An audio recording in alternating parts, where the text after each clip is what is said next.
We're recording? She's going to be. Meeting, please come to order. Barbara, please call the roll. Yes, we have Commissioners Levine, McLean Hill, Noonan, and Vasquez present. This proceeding is broadcast on Channel 35. The exact broadcast times can be found by contacting Channel 35. I have no opening remarks. I understand we have no public comment cards. Is that correct, or is that changed? I do not have any cards. Okay, General Manager.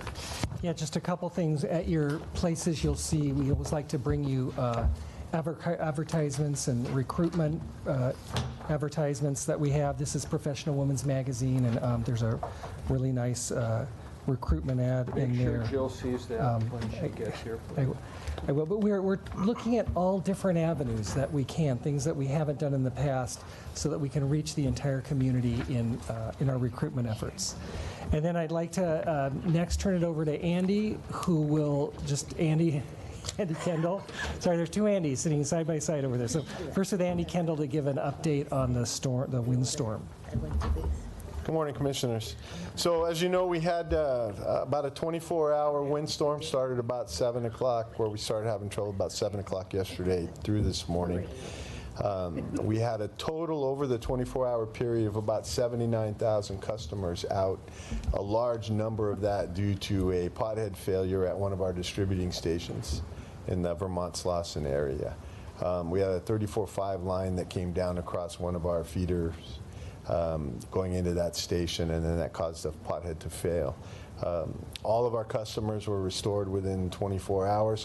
One of the compounding things was we had, that really quick rainstorm Friday night, which put more moisture into the trees and the ground and caused some trees to blow over during the wind. And then, with the wind comes up, the palm fronds start flying, and normally they'll sit on a line forever, but having been soaked by the rain on the Friday before, then once they get across the lines, they cause them to cross phase. So again, all of our customers were restored within 24 hours. The majority of the outages, as we would expect in a windstorm, are on the valley side, about 2 to 1, the outages on the valley side from the wind. But overall, the system held up fairly well. Good. Maybe that windstorm was why the Dodgers couldn't hit last night. Could be, but on a positive note, no interruptions of the game. Actually, that wasn't a positive note last night. Well, from my perspective, it was. We have planned interruptions in the 4th inning when we're not hitting. Good report. Thank you. It's an idea. And just to, usually the first Santa Ana wind in the fall, we have the outages that occur because of all of the debris that kind of has not fallen off the trees since the winds that usually kind of end in the spring. So this was actually, all things considered, a pretty low level of outages for a long-term type of yeah, period. I mean, typically the first big rainstorm, now this one, Friday night wasn't as bad, but if we get a couple of days of rain, that first rainstorm will cause trouble in that first windstorm. We'll get a spike in outages. But, a lot of the PSRP work, the reliability work we've done over the years is paying off. And, each time we have these, the outages are becoming less and less, and the instances less and less. The good thing was typically most of these were overhead type trouble, which are, as comparison to our storm in July, where the majority of that was underground trouble. You can see that we got everybody back on within 24 hours because those repairs are just easier to find, quicker to repair. So, good news. And then I'd also like to have Andy Leonard talk about staff members. Thank you, sir. Good morning, Commissioners. On October 2nd, in honor of Hispanic Heritage Month, Councilwoman Martinez organized the 4th annual Latinas Breakfast at City Hall. This year, the citywide event focused recognition on Latinas in STEM, science, technology, engineering, and math. Among the local high school and college students, educators, researchers, and professionals honored, 2 are water system engineers. Brianna Rojas, who is unable to join us today, and Irma Lazama Kumar, who I would like to invite to the podium to share her story.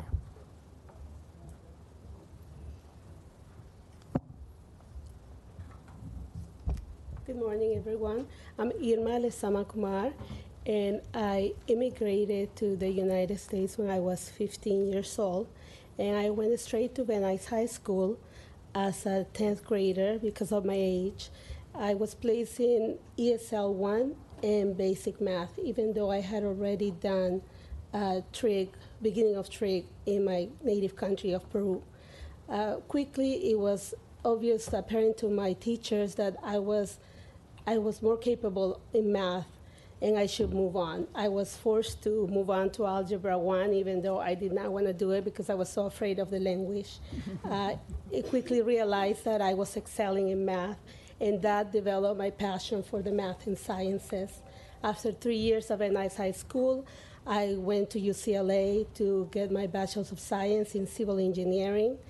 After that, I graduated. I went to a few private companies in engineering where I was not satisfied with the kind of work, and then I got a phone call from Van Nuys High School, one of my friend teachers there. She said they need bilingual Spanish-speaking teachers to teach, and she said, why don't you come over? I went, I interviewed, they hired me. I taught high school math for 3 years at Van Nuys High School, which is where I graduated from. So that was really nice and an experience which I loved. But my engineering degree and my love for engineering was calling me, so I decided to try again for the city of LA, and I did, and I got hired by the Bureau of Street Lighting, where I worked for a year. After working there for a year, the department started hiring again, so I quickly started to apply and was hired into the trunk line design group, where I worked for 7 years, and I'm currently working at the Water Master Planning Group in the Water Engineering and Technical Services, where I've been working there for the past 11 years. And I'm glad for the opportunities that the department has offered me and is still offering me. I would like to thank Evelyn Cortez Davis for nominating me for this recognition. It was really nice to be chosen by Council Member Paul Krikorian for this special recognition and to represent the department and all female engineers out there. And I would like to thank you, and this is the certificate that I got. And I'm very happy to have represented all women, Latino and not, at the special recognition breakfast. Thank you.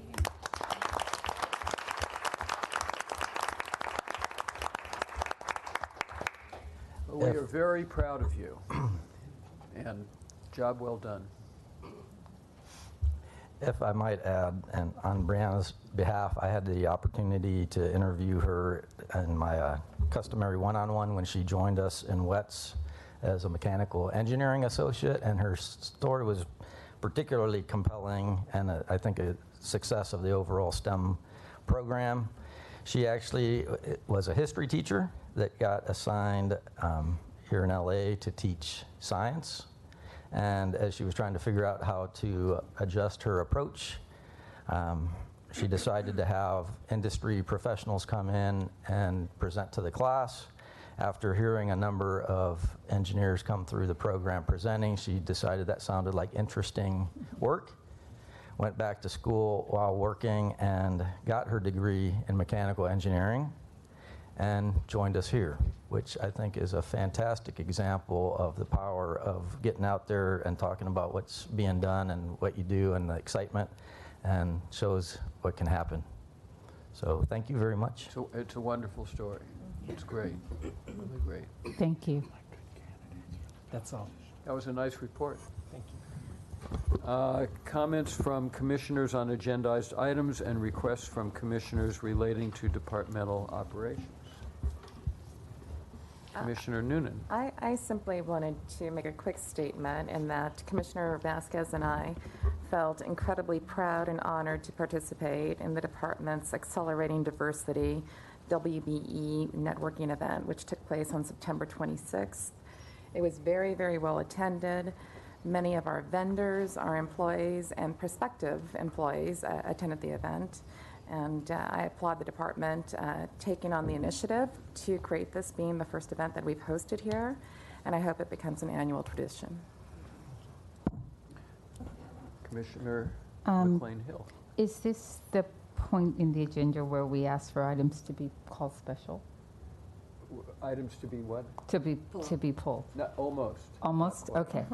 Then I'll wait. Okay. But you can make up your own items. We're almost there. Actually, it's, when the agenda's called, we'll Okay, then perfect. pull whatever needs to be pulled. Thank you. Ratepayer advocate. Oh, wait, Matt, Oh. you allow me, Ah. sorry. Sorry. Good morning, I everyone. should have known better. So, Even I know that. you guys should know better by now. So, good morning, everyone. Is Hispanic Heritage Month, and in the spirit of STEM, together with the department, I was invited to speak with the Society of Hispanics Professional Engineers at City Hall, and Evelyn was there. She also spoke in the panel. Councilwoman Martinez was also there. And I just really wanted to share that the department is making great strides to continue the partnership with organizations of color that are trying to bring more diversity to the department. That's also very important. And together with the event that I attended with Commissioner Noonan, I think the spirit is that we want to see DWP that is a lot more accessible, and that folks from the community can come work here and have a good career, and that this is a place where we can help Los Angeles thrive. So I just wanted to share a few words about that event, and it was very exciting for me to see so many Latinos and Hispanics engineers doing amazing work and changing the world. So thank you for inviting me. Ratepayer advocate.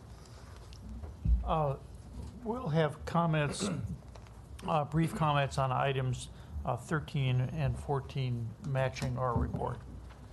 Okay, thank you. And we can make those at the time or whenever you may choose. Okay, thanks. 6A, bonds overview.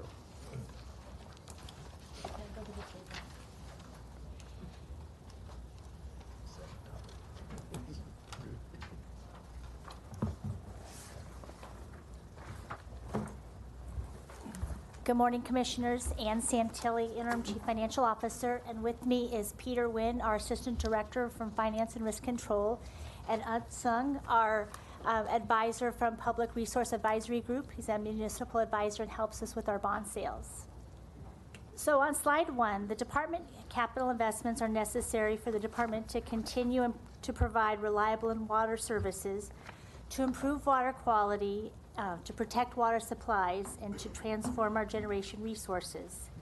In addition to revenue from customers, we receive revenue from the sale of bonds to finance our capital activity if no other low-cost financing is available. On slide 2, the capital improvements budgets for water and power were approved by the board on May 22nd as part of the overall budget. Funding for the combined $2.4 billion of improvements are $1.25 billion from customer receipts, $102 million from the previous bond sale receipts that haven't been used, $63 million in state water loans, and $1 billion from revenue bonds. Our focus today will be on the revenue bonds. Slide 3 goes over the department's authorization to issue bonds. Section 609 of the city charter authorizes the department to issue revenue bonds, and these are bonds and notes and of indebtedness for the department. These are not general obligation bonds. These are revenue bonds for the water system and the power system. The department also has 2 master bond resolutions, and these provide the conditions for issuing debt. Sets up parity debt and other items. It identifies what is power system and what is water system. And then with each bond sale, we have 3 documents submitted to the board. The first one is the initial authorizing resolution. This one also goes to the board, the city council, and the mayor for approval, and it requires that all the money be identified up front. The second one is our declaration to reimburse. Now, we do our best to match the bond sales with our revenue requirements, but from time to time, we need to spend money in advance, and this allows the community to know that we plan to reimburse the water system and the power system from the bond sales.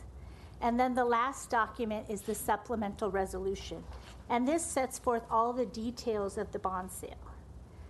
Item 15 on today's agenda is a water system supplemental resolution, and this is for $305 million of new money debt and $138 million of refunding debt. On slide 4, DWP uses outside experts to sell our bonds. We do have a municipal advisor, and they provide expertise on structuring, pricing, and the issuance of bonds. They identify escrow, restructuring opportunities and refinancings, and they assist in the development of strategies for rating agencies and investor relations. With the help of the city attorney, we have bond counsel and disclosure counsel. Bond counsel provides legal representation for the city with respect to the department's revenues, its finances, and its borrowing activities, tax issues, and other matters. Disclosure counsel prepares the official statement and gathers and filters the information necessary to produce the disclosure documents. Our fourth group of consultants is our underwriters. They help us develop comprehensive financial plans and strategies for the department, pricing, and they market the department bonds to potential investors. Right now, the department has 20 firms in its underwriting pool, including firms registered as small businesses and disabled veteran businesses.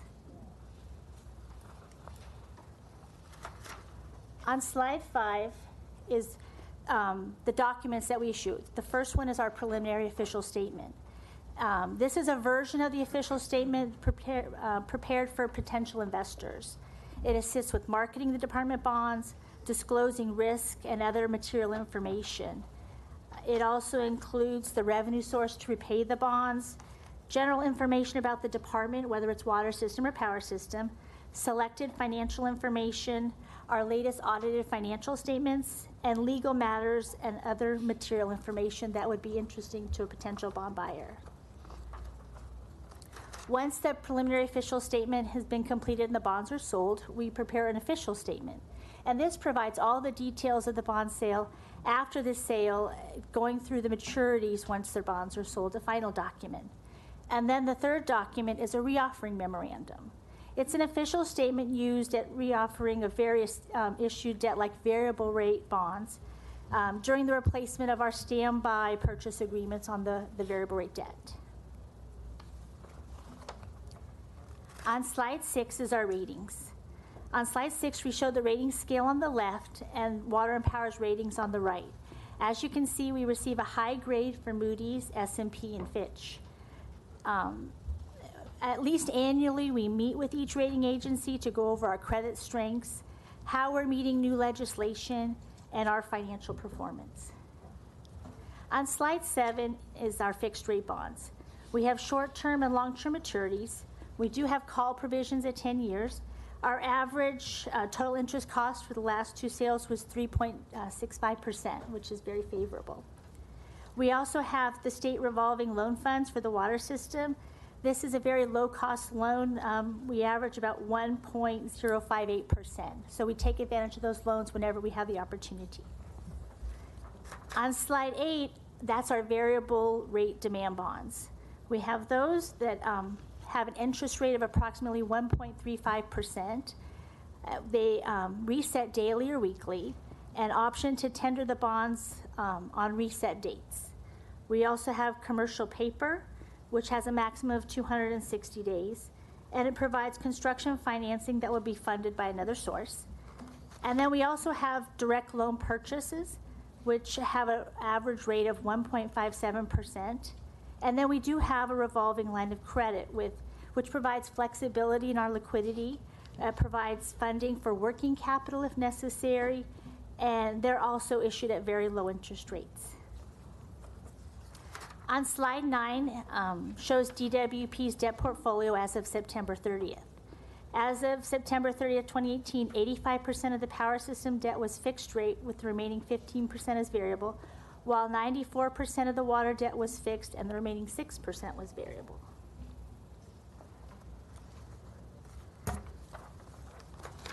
On slide 10, DWP does have a management policy for bond sales, a debt management policy.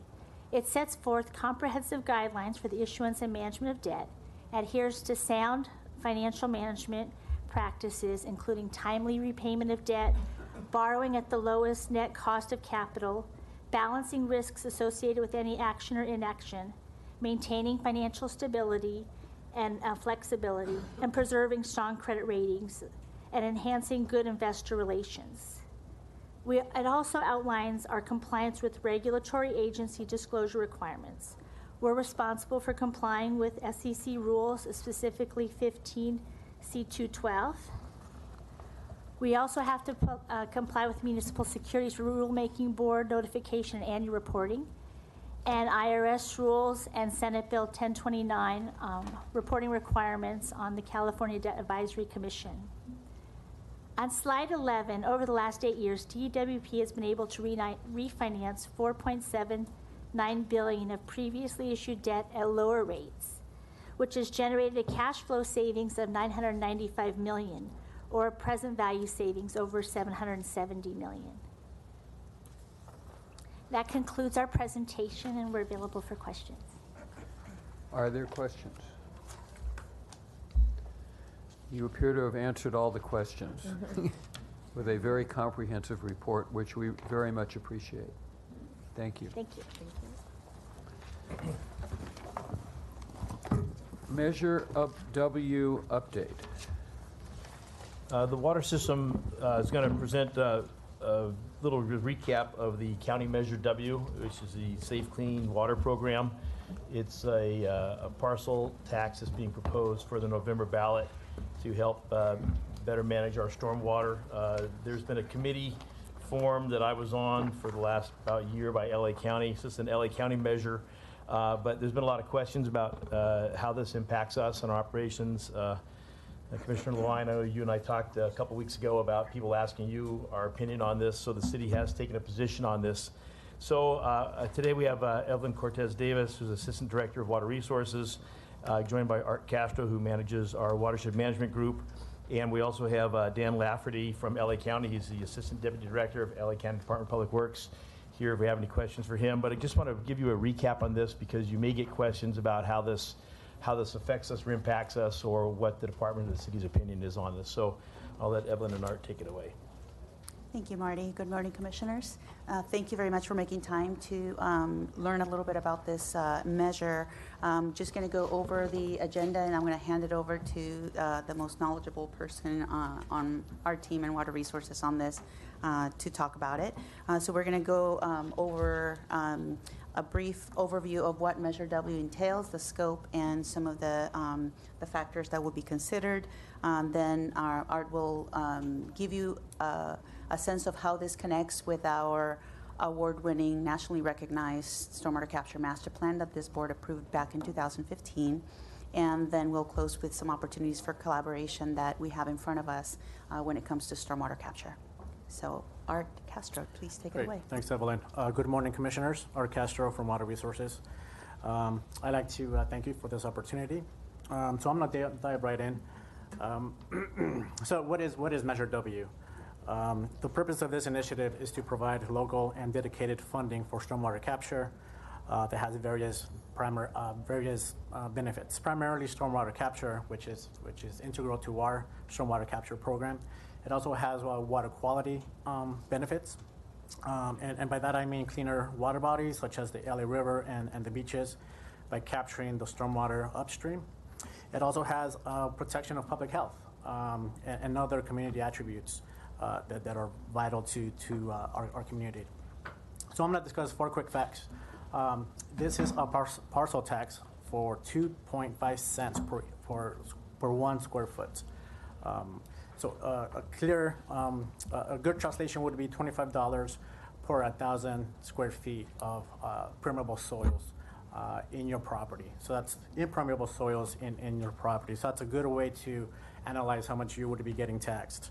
A quick timeline for this is City Council support was back in July 3rd. County approval at the Board of Supervisors happened July 17th. And again, this is going to be on the ballot for the November 6th elections. And it does require a supermajority of 66.7% of the voters. And we anticipate taxing and funding to begin in 2020. So now, how does this measure benefit the city and in particular our departments? So it does have a water quality component, water supply component. We're more focused on the water supply. Some of these initiatives that are brought upon, they facilitate stormwater capture projects. So these projects recharge the groundwater basin.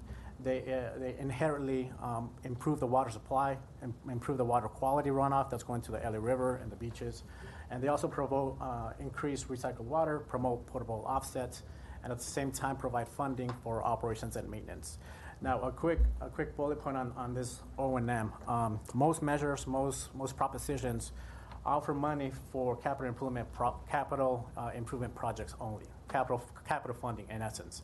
This one is one of the few that offers O&M funding, and this is very critical to our city. O&M has always been the Achilles heel for not only our city, but nationwide. So we're very excited about this portion of that initiative. Again, another benefit to the city is a lot of the Northeast San Fernando Valley in particular has a lot of flooding problems, and that's because of a lack of infrastructure. So whenever we see a flooding issue, we see that as an actual opportunity. It's a natural low point, so we see that as an opportunity to infiltrate, capture, and eventually recharge our grand aquifers. It would help attract more funding. We noticed that projects that have funding attract more funding in terms of matching funds for future propositions, particularly Proposition 1 coming up in the near future. And then I do want to point to the pictures on your screen here. This is a collaboration between sanitation, DWP, and a nonprofit. The picture before, you can see Laurel Canyon. This is in the Pacoima neighborhood.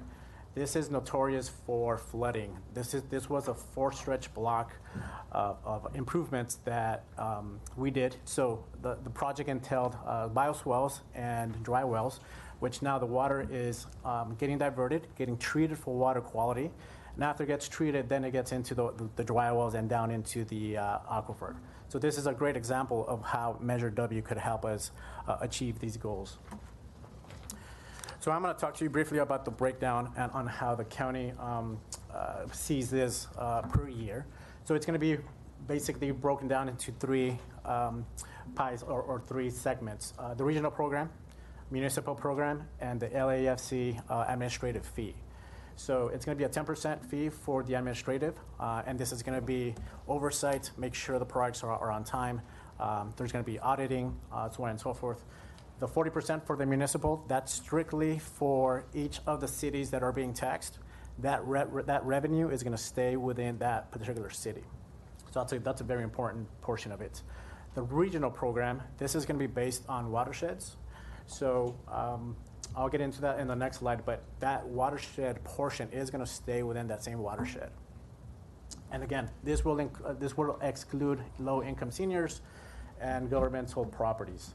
And the way the county plans to do this is by LiDAR survey.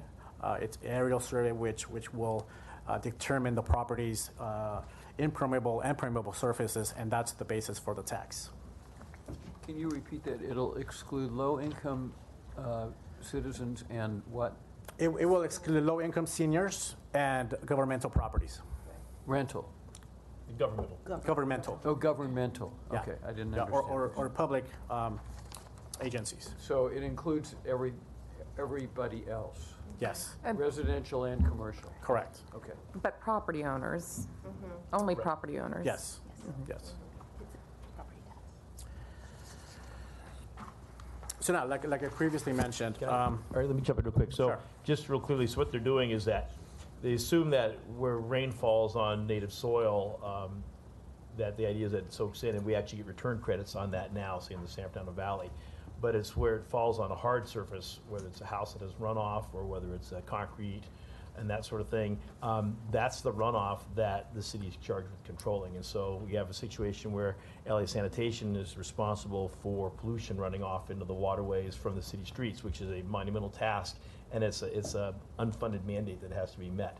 And at the same time, we have all this water that's rushing to the LA River and to the ocean that we want to get our hands on and capture and recharge to help meet our local water supply goals. So the tax is based on that water which is running off. So it's based on the area that's running off water.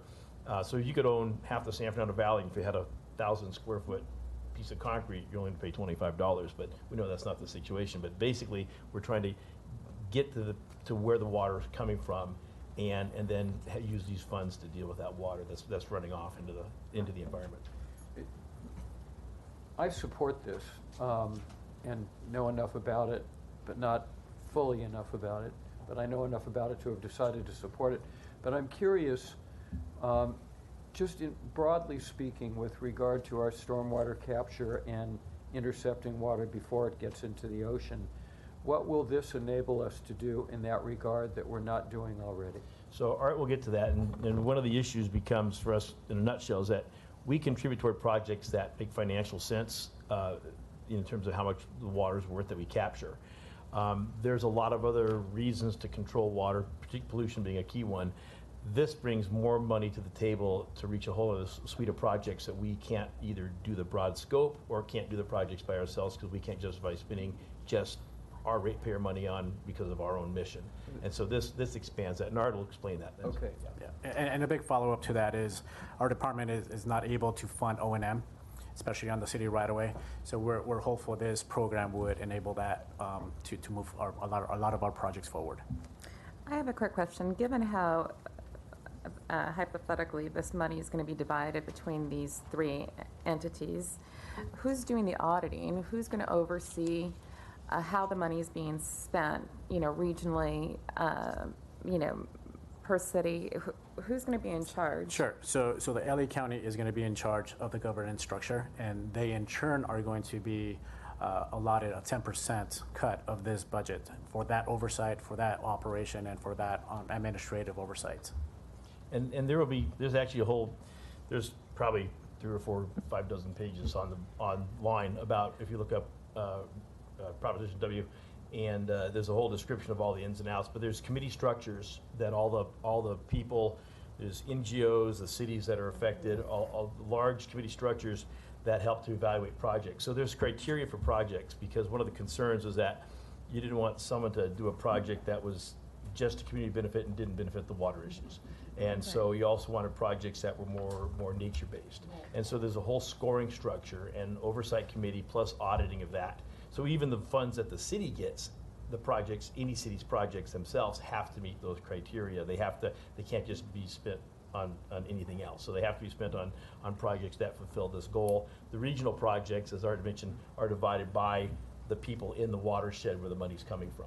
And some of those watersheds are predominantly Los Angeles, and we'll have more seats on that. But there's a really good process to vet projects to make sure that they're accomplishing the goals and to score them relative to each other so that money's been And how is the oversight committee selected?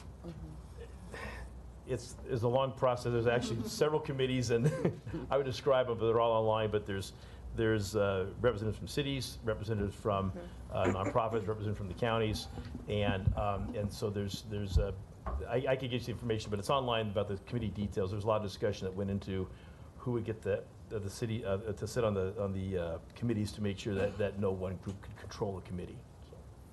And the next slides, I am going to summarize the regional program. Okay, thank you. And so let's say a project meets all the criteria, they want to move forward. How is the contract executed? Who oversees the contract? How is it bid out? So, and I may ask, well, at the end, maybe Dan will want to comment on this a little bit, but basically, the community that's doing the project, or whoever the lead is, would be responsible for executing. And it could be a nonprofit that executes a project, that wins a project in a community, and they execute the project. And so the funding, so the county's not going to execute the contracts per se. The different project leads, whether it's the city or whoever, will execute the contract, and then they'll be paid back by the county. And so it won't be all one person spending all the money. It'll be spread amongst all the different groups, so you can move as many projects as possible as the funding will allow. Thank you. Okay, So, Interrupted enough. Go ahead, sorry about that. no problem, Marty. So the next slides, I am going to go over the regional program and the municipal program in more detail. So maybe that might answer more questions. So how is this Measure W going to assist the City of LA? So like previously mentioned, for the municipal portion, the $120 million, that is going to be subdivided into other cities that are part of the LA County. The way that was broken down into the LA City itself, we're eligible for $38 million. The Bureau of Sanitation is the agency that's going to be identified to manage those funds. The funds would be used for capital improvement projects, and again, like I mentioned, the importance of O&M. And a quick point on the O&M, it's for existing projects that require O&M and future projects. So that's a very important note. And then on the regional program, this is up to $78 million, and again, this is based on the watershed approach. On the next slide, I'll show you which watersheds belong to the City of LA, but again, it's the same typical structure. It's going to fund CIP projects as well as O&M, provide technical resources, and as well as scientific studies. So a little bit more detail on the regional program. This is slated to receive $150 million per year. The watersheds you see highlighted in red, those are the watersheds that overlie the city limits. And if you total those up, that equates to $78 million per year. And that is what potentially the City of LA, along with other project proponents, are eligible to receive.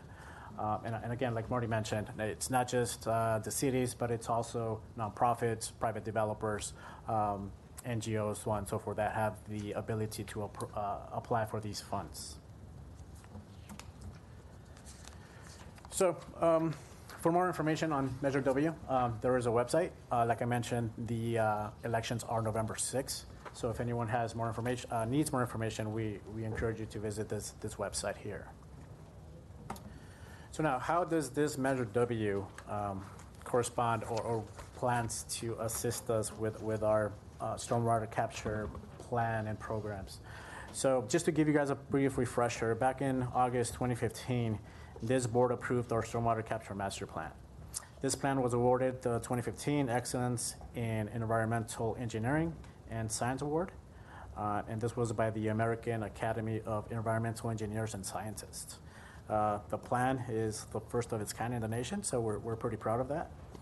This document identified projects and programs that may directly benefit from the Measure W if it does pass. And Commissioner Vasquez, this picture might look familiar to you.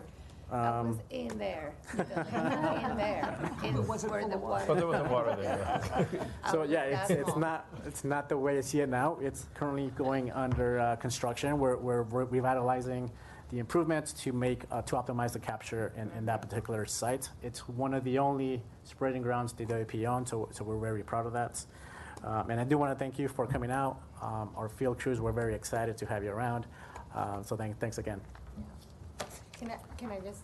Sure. 1 second, because I sneak peek ahead, and I just want to say that I have been very interested in stormwater capturing for a couple of things. I think Los Angeles has been really trying to be strategic about how we reduce the import of our, of water, so that we can be more independent, resilient locally, and this is how I got involved with Measure W. I supported Measure W since the beginning, since it was just like a wild idea, basically.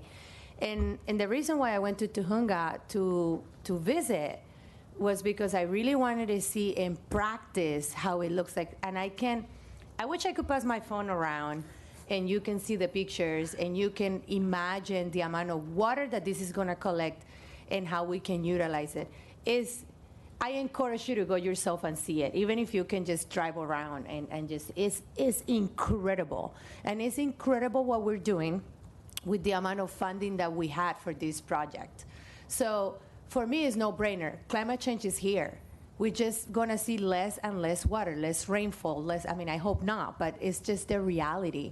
And we need to figure out how we can, I mean, you catch me trying to put buckets and stuff every time it rains, outside of my house. So imagine, this is at like a really large scale, and we can really benefit so many things, and ratepayers here. Because then this is water that is basically, comes and I feel like that is no-brainer, and I know you want to continue with your presentation, but for me, I support this project, and in general, and even if this measure doesn't pass, and I know it's very contentious because it's a parcel tax, and we're in a place and time in our political process where people don't want any more taxes, but this is so important. I couldn't stress enough how important this is, and that Southern California cannot miss another opportunity to really capture that water here. So thank you for showing me around, and thank you for your presentation, but I mean, I'm sold. Sure. Thank you for Risk that. of interrupting Art again. I will say, so Tahunga's I said we would do that. So Tahunga's a classic example. So here we're partnering with LA County. So LA County is overseeing the work there, as well as we're contributing to work at their Pacoima spreading grounds, which is kind of north and to the right of that picture. And then when we're done, we're opening up the roads around the spreading grounds with rec and parks for recreation. And so public will have access for walking and jogging and biking. And then right along Tahunga Wash is a bikeway that's being built, not by us, but I believe by LA County. So there's a lot of things going on. This is something that we're doing ourselves because we needed to get it done, and we know it's important for increasing our stormwater capture. But the kind of projects like that, where multiple parties are involved and there's a benefit, plus the fact that's water that's not bringing pollutants to the ocean, and then there's community benefits, are exactly the kind of things that we want to get done with Measure W. And then that's funding that doesn't really exist yet. And so there's a void and a great opportunity. So that's really what we're hoping to achieve, is this kind of thing. Sorry, Eric, go ahead. No worries. Thanks, Marty. So how is this Measure W going to help us meet the mayor's sustainable city plan? So many of you guys are aware of the mayor's goal to capture and infiltrate 150,000 acre feet by the year 2035. The bars in blue represent where we're at right now. We're currently capturing 65,000 acre feet per year, and this is capacity, and this is based on average year rainfall. Of course, when it rains more, we have the capacity to capture more, so on and so forth, but we are talking about average year rainfall. So the bars in green represent our 5-year projections. So we're hopeful if this passes, this will help us accelerate our capture capacity and meet the goal even sooner, if possible. So this slide just represents the wide regional support through our funding partners, our regional partners, our nonprofits. It has wide variety of support from a lot of different agencies. The mayor went out on public and supported it, so did the city council. And it's also important, I can't reiterate this enough, if not for this measure and the money going to our partners, some of our projects won't even be viable to proceed. That we have some cost benefit yield that we have to adhere by, and it's important for our partners to have that additional funding so it could get us across the finish line. Just got that project picture real quick. Sure. So this is the Woodman Avenue project. This was a recently completed project. It was completed in 2014. This was a collaboration between ourselves, LA San, the Bureau of Sanitation, and a nonprofit. And the beauty about this project was that this used to be a concrete median with very little fanfare. The magnolia trees were dying, trash everywhere.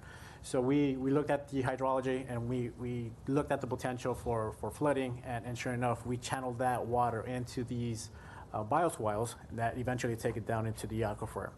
The interesting part about this project is that it's located in Panama City, which is right across the street from the Kaiser Hospital. And the Kaiser Hospital Foundation is actually funding the maintenance of this project. So if it wasn't for their funding, we're concerned about where it could be on the O&M spectrum. But we're hopeful to duplicate these type of projects throughout the entire city, especially if Measure W does pass. So a quick summary. Of course, it's going to augment the water supply, and that's where it's important to my team. It's going to help to achieve the mayor's sustainable city plan. and it has potential for funding, again, capital and O&M to incorporate these projects sooner than later. And with that, we're open for questions. I have a quick question. Sure. About workforce development. Do you guys, or Marty, maybe you, whoever can answer this question, do you know how many jobs would this create here in Los Angeles or in the region? Please. Or maybe at DWP territory, which is what we can control? Dan Lafferty from LA County to help us answer some of these. Thank you. Hi, Yeah, we Dan. haven't actually done an official analysis to try to estimate the number of jobs that would be created. I can tell you, though, that part of the 10% that would come to the flood control district is intended to support workforce development in this arena. There's a portion of that 10%, there's a limitation on how much we can use of that 10% for that purpose. The idea is to create a training program where we can help develop the expertise necessary to both build and maintain these projects. But clearly, if we're spending additional monies on construction, there's going to be an increase in the number of jobs that the region is going to be able to support. Yeah, what I've served on the city's Propo Commission for, it seems like half a lifetime now, and just wanted to sort of add the perspective of how critically important and how much energy and anticipation has been built up for this particular measure, and in particular the importance of the O&M funding, which is sorely lacking, and certainly, in fact, not available in the Propo, was not part of the Propo bond measure. It is quite instructive to sit at a table where so many parts of the city family and so many others outside of government come together to propose projects and to piece together funding that meets the particular mission of the various agencies involved. And DWP has certainly been an important player at that table. We tend to, by necessity, to look at these items as, from the perspective of our particular perch or mission.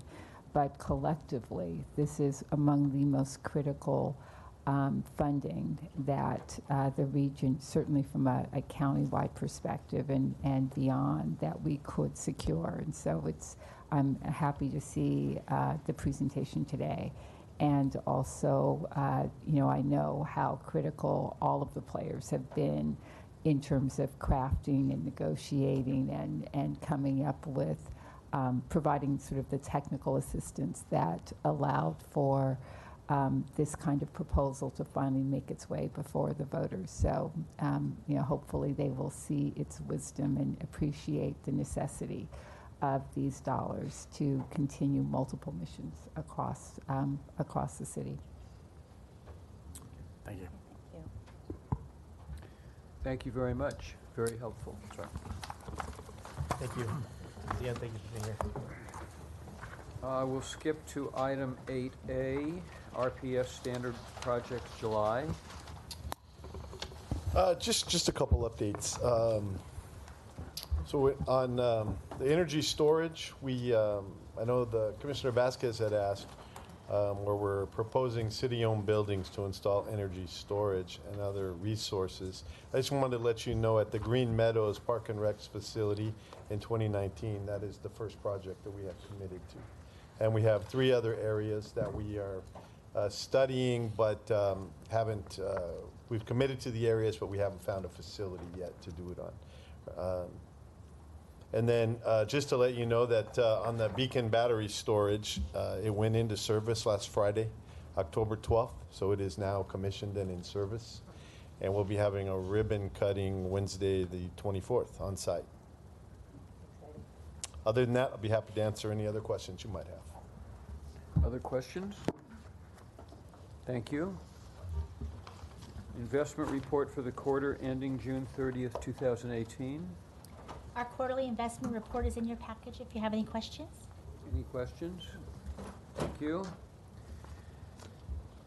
either Barbara or Yvette, discussion with neighborhood council representatives on any neighborhood council resolution or community impact statement filed with the city clerk which relate to any agenda item listed or being considered on this agenda for the Water and Power Board. No community impact statements or formal positions were filed by any neighborhood councils on the items on today's agenda. Okay, we have 2 minutes to approve. One of them needs to wait for Commissioner Barad's arrival, which I thought was going to be today, but maybe not. I assume if not today, the next time. I think she's doing much better. So is there a motion to approve the minutes of the board meeting of September 25th? So moved. Second, those in favor? Aye. Aye. They're approved. Okay, this is where we pull items from the consent calendar. We have items 11 through 20. 20 needs to, Commissioner Yeah, I'd like McLean 20 Hill will pulled. need to recuse from 20, so that needs to be pulled. Are there any other items that any commissioners would like to be pulled between items 11 and 19? I'd actually like a presentation on 14. I'm sorry, which one, 14? 14. Okay. I believe there's a request from the staff to defer item number 18. There's a request from staff to defer 18, okay. Is there a motion to defer? So moved. Second, those in favor? Aye. It's deferred. Any other requests for pulling from consent? 13 as well, please. Commissioner Noonan, 13. Were those the two items that you Yes. wanted to speak on? Yes. Okay. Okay, so is there a motion to approve items 11, 12, 15, 16, 17, 18, no, not 18, 16, 17, and 19? So moved. Second, those in favor? Aye. Aye. Those were approved. So 18 is deferred, and we will hear items 13 and 14. Item 13, accounting treatment for net post-employment benefits other than pension liability costs related to the adoption of Governmental Accounting Standards Board Statement Number 75, accounting and financial reporting for post-employment benefits other than pensions, GASB number 75. And we have presentations on each one of these. You have what? Presentations on each one of these. So if we could pull up the presentation for item 13.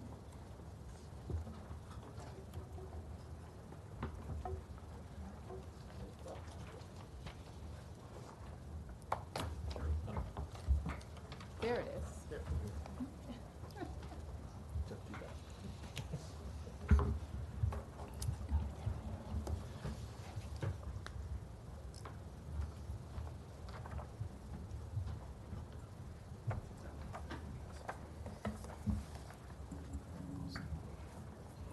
Good morning again. In fiscal year 2015, the Governmental Accounting Standards Board issued Governmental Accounting Standard 68, accounting for pension benefits. Prior to that standard, the only thing that was recorded on our books was the difference between the annual required contribution we were required to fund and any deficiency in that fund, or if we made additional monies, it was a surplus. In fiscal year 2018, the board, the Governmental Accounting Standards Board, passed Governmental Statement 75, doing the same thing for post-employment benefits, which for the department is retiree medical and death benefits. When 68 was passed, we came to the board and we asked for a regulatory asset because what we wanted to show was that those monies that we hadn't paid yet were not going to be funded by equity, but they were going to be funded by future rates. We had a plan to fund these liabilities, but it wasn't immediate. But because of the 2008 financial crisis, there was a lot of attention brought to these retiree liabilities. And so the board did record a regulatory asset with the pensions, and we are requesting today the same accounting treatment for the other retiree benefits. So for our reporting period 2018, we have unfunded $435 million of medical and death benefits, and we are medical and dental benefits, and we have $119 million of unfunded death benefits. Now, our medical benefits are close to $2 billion. The department has done an excellent job in funding that liability. It's only this remaining $435 million that remains to be funded. Our medical is approximately 82% funded, and we will plan to fund the remaining within the next 18 years.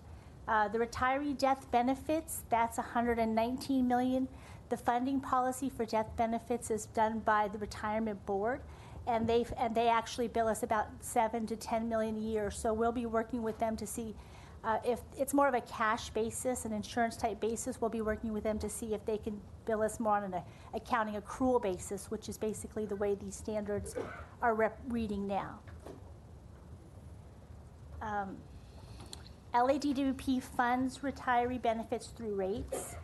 Regulatory treatment more evenly matches expenses and revenues. So without what we're requesting today, we would be required to record a reduction to the department's equity for the $435 million for medical and the $119 million for death benefit. We would still recover the money through rates, but there would be a mismatch because we would be recovering the money, but we've already recognized the expense. So we'd be recovering the revenue over the future streams as the valuations come in and tell us how much the annual required contribution is, but we already have expensed those items. If you authorize this regulatory asset, there's no negative impact to our equity ratios. Right now, when we sell bonds, we do try to maintain a 68% debt to equity ratio on the power side and a 65% ratio on the water side. Having this approved would not impact ratios.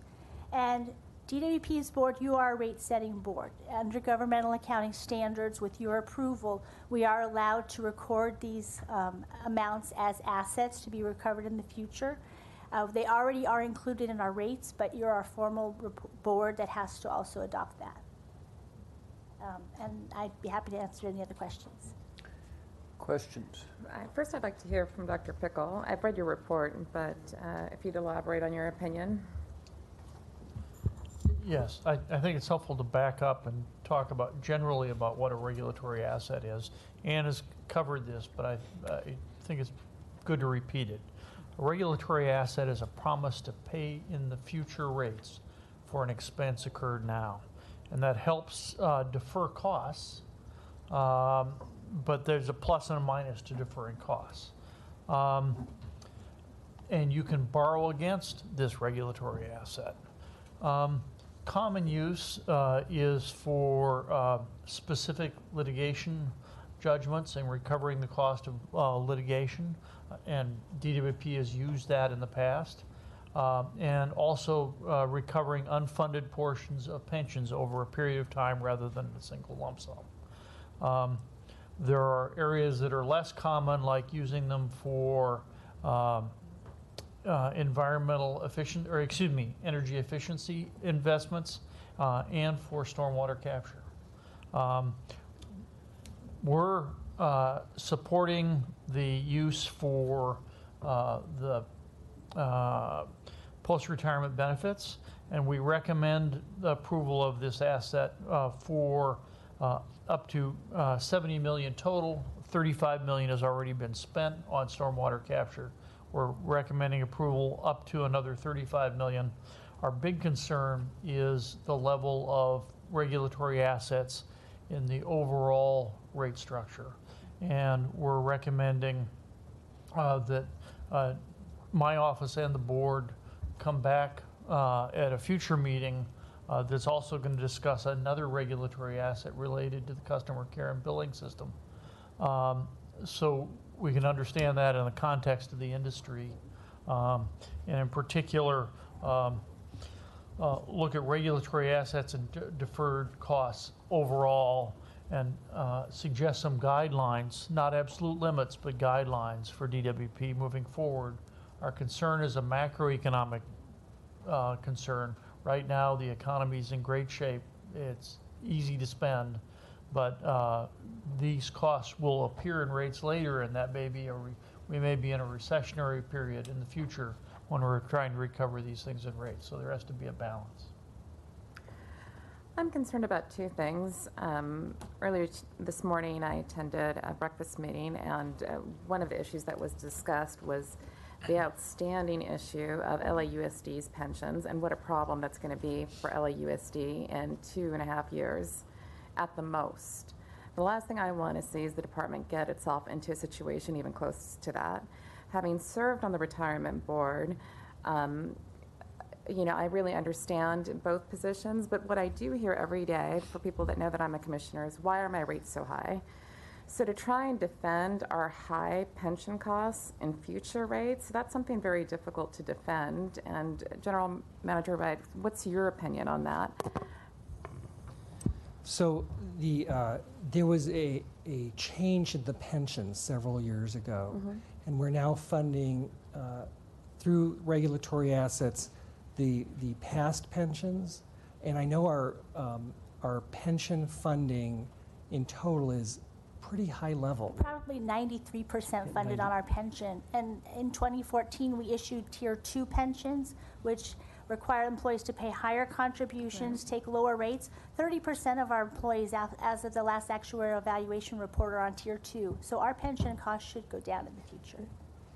And the overall issue there is we wouldn't get into a situation like LAUSD because we have funded our pensions as we go, and we're now 93% funded, so we don't have a big unfunded liability.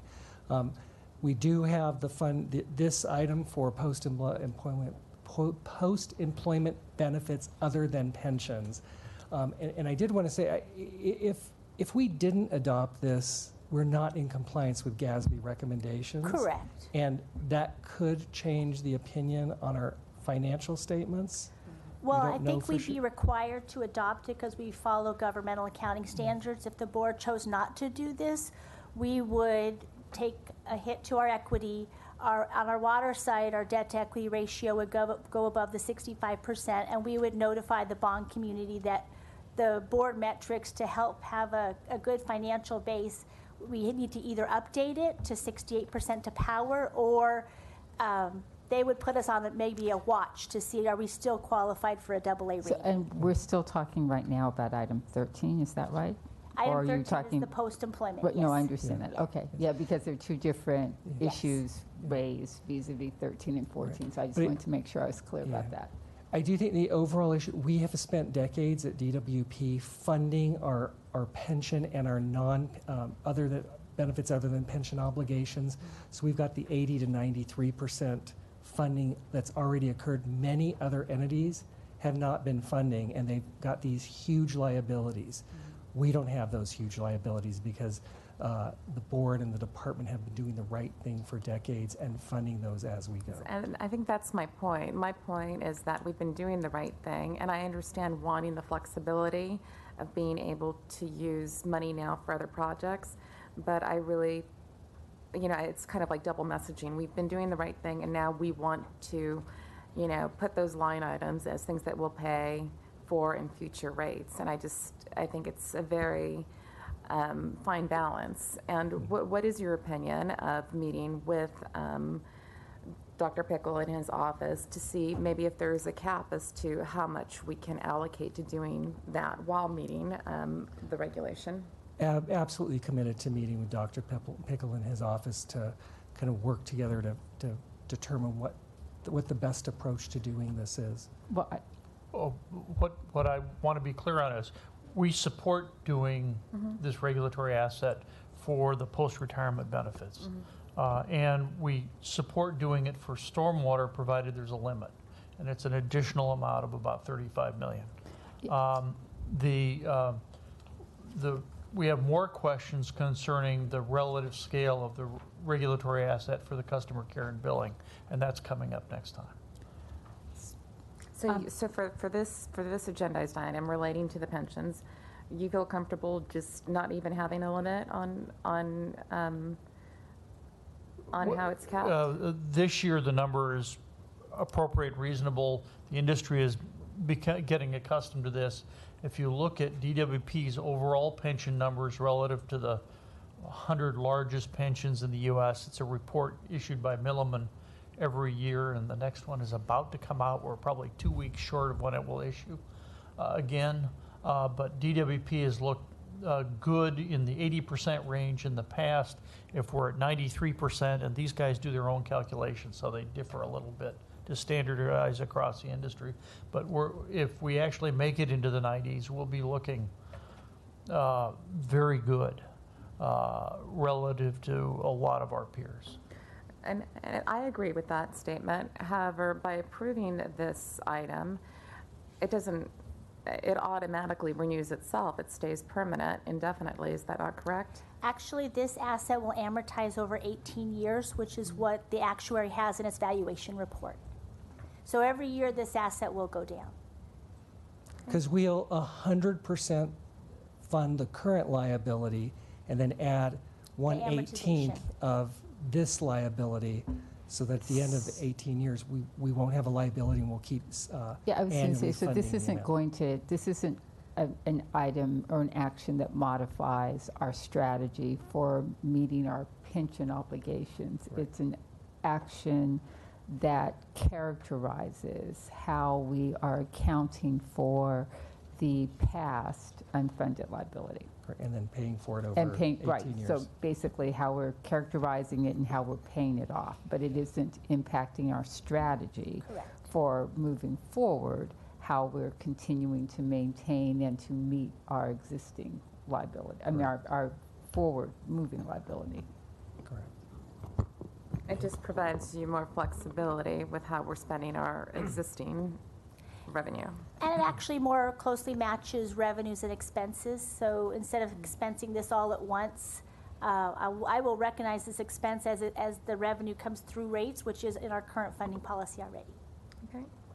Commissioner Noonan, I think in part of your question is, it's always hard to talk about pensions and liability and things like that when you talk about rates and folks who are paying for it. And I think it's just like people say, well, can we be more efficient? Can we do a better job? I always remind folks, no matter what we're doing a lot right, because our rates are extremely competitive in both water and power. Particularly power is still amongst the lowest there are. So even with this mix, even with the funding and running this business correctly, we are still heads and tails above most utilities and have very fair, very competitive rates. So that's I think the only answer to folks to say my bill's going up. Our bills are going up less than other people's bills are going up, and as we take on more infrastructure work and more changing out of our power mix, more changing out of our water mix, this is all part of the absorbed cost, and still at that pace, we're still very, very competitive.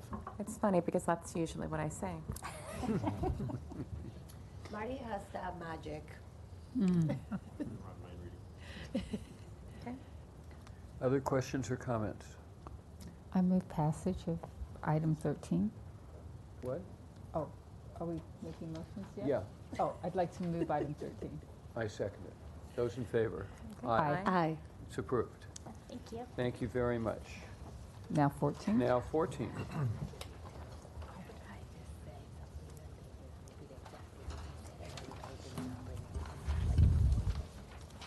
Item 14. Back in fiscal year 2014, the department did approve a resolution authorizing the department to fund stormwater capture programs where DWP didn't own the asset, but we were able to take the water that was captured from the investment.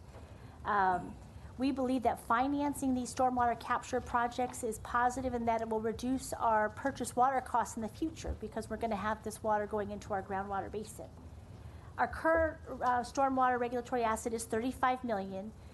With discussions with the ratepayer advocate, our board package requests an increase up to $70 million to be funded for stormwater capture projects. LADWP, if we didn't do this process, but we still wanted to finance these items, we would just expense that money. But that means that the money would be expensed in one fiscal year, whereas we believe these stormwater capture projects have a multiple year benefit to them. And the water system has researched this and come up with a 20 to 50 year amortization period, depending on the type of item that we're going to finance. With the approval of this, we would continue to fund these projects. We would amortize it based on the type of investment we're going to do. And we would recover it through rates. We would use bonds to finance this, and we would recover it through rates over the 20 to 50 year basis. So, if I understood correctly, so this will end up later in a rate case. Well, if we instead of 15 million expense today, then we would expense maybe about $1 million a year to pay for. We would pay up front for the asset because the county or whoever owns the asset needs the money to do the investment work. But on our books, we would recover it through rates over a longer period of time. Isn't it kind of like we'd be buying a house with cash versus buying a house with a mortgage? And what you're proposing is, because we've got a long-term asset, we want to fund it with a multi-year funding, rather than buying a long-term asset with cash in 1 year, which would be like paying cash for a house versus taking a mortgage for a house. But we don't own the house. I was going to say, except we don't own the asset, so it's not an exact match. Right. I just have a couple of comments about this since I asked the item to be pulled. I understand the recommendation from the ratepayer advocate and appreciate and certainly am prepared to support the item. However, I do have some larger questions regarding how we're managing this overall tool, this particular financing tool, and the degree to which it can become troublesome if it's not properly managed and monitored as a part of our rate system moving forward. And so I also always get nervous when I see, sort of references to derivatives and exotic funding or financing tools, and want to make sure that we are being appropriately prudent and inquisitive about the implications for these tools, particularly in an environment where, as was noted, it's all good when the economy is, at least even or better. Things get difficult if we are putting off payments or entering into the imperfect, sort of analogy of a mortgage, and the economy goes, sideways on us. And so there was the notation also to an item that will be forthcoming, I think in the next, 30, 45 days. Is that right? That's correct. So I would be very interested in either in advance of or as part of that item, making sure that there's a much fuller analysis of where we are, what the implications are, how we can contextualize these practices, so that we can create some guardrails to make sure that we're not on a case-by-case basis making decisions that ultimately come back to haunt us. And certainly would request some input from Dr. Pickle in terms of what that analysis might look like. We can bring that information back. Okay. And when is the item anticipated before the board? We're hoping to bring it back for the November 6th board meeting. So we don't have a lot of time. It's an item that the board approved 2 years ago. This is the cost for remediation of the CCB program, where we estimated $300 million of cost to remediate it that the department would be required to pay. Last fiscal year, the board approved about $38 to $43 million, and the board asked to bring the item back each year to fund additional amount. And so right now we're working on that information, and it's somewhere between $77 million on the high point to $45 million. We've already been sharing the data with our ratepayer advocate, and we've been going through some questions and pulling information to support why we think there's a long-term benefit to the costs we're accruing.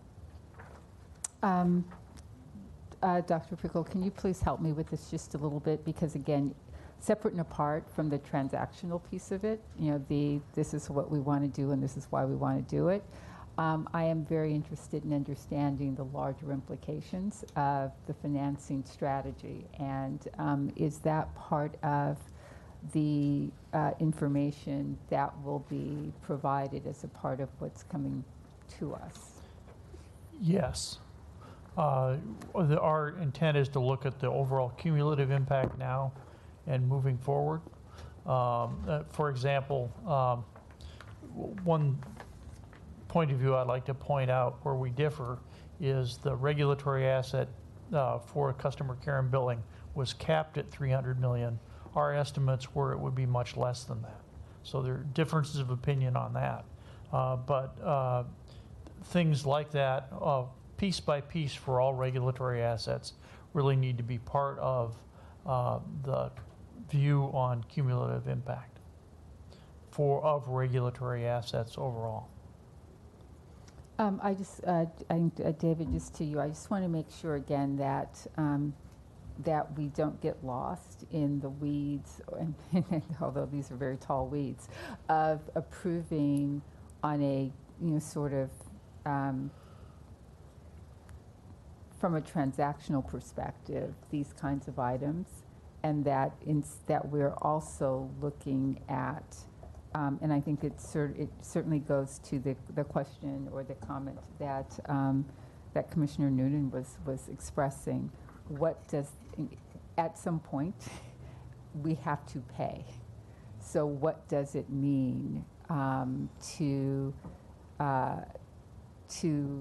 increase obligations through this vehicle? How does that impact our ability to borrow down the road? And even if, this is kind of cool because it moves things off our books in a way that actually makes us look good from a public financing perspective, but the debt's still there in reality. And what are the implications as it relates to flexibility with respect to setting rates? And because just because we can doesn't mean we should necessarily do certain things or put off or defer or utilize interesting devices to increase our ability to add debt to the agency. And I just want to make sure that we are not just being creative, but that we are understanding and intentionally or moving forward with intention as it relates to the long-term implications of our creativity. Not that I wish to, diminish innovation, but that is really the purpose and was the reason that I wanted to discuss this item. Other questions or comments? Is there a motion? I move that we approve item 14. Second? Those in favor? Aye. It's approved. Thank you, Ann. Someone is recusing. Is there a motion to approve travel for Commissioner McLean Hill to Israel between October 25th and November 2nd, where she will be representing the department? So moved. Second. Those in favor? Aye. It's approved. Council? At this point, we will recess in a closed session, and in accordance with California Government Code Section 54957.1, we will support any final reportable actions taken therein. Are we going to then go ahead and defer the minutes because Jill never came? The first one. Or can we note and file them so that we can go ahead and process them, or do we need a vote? Defer. Huh?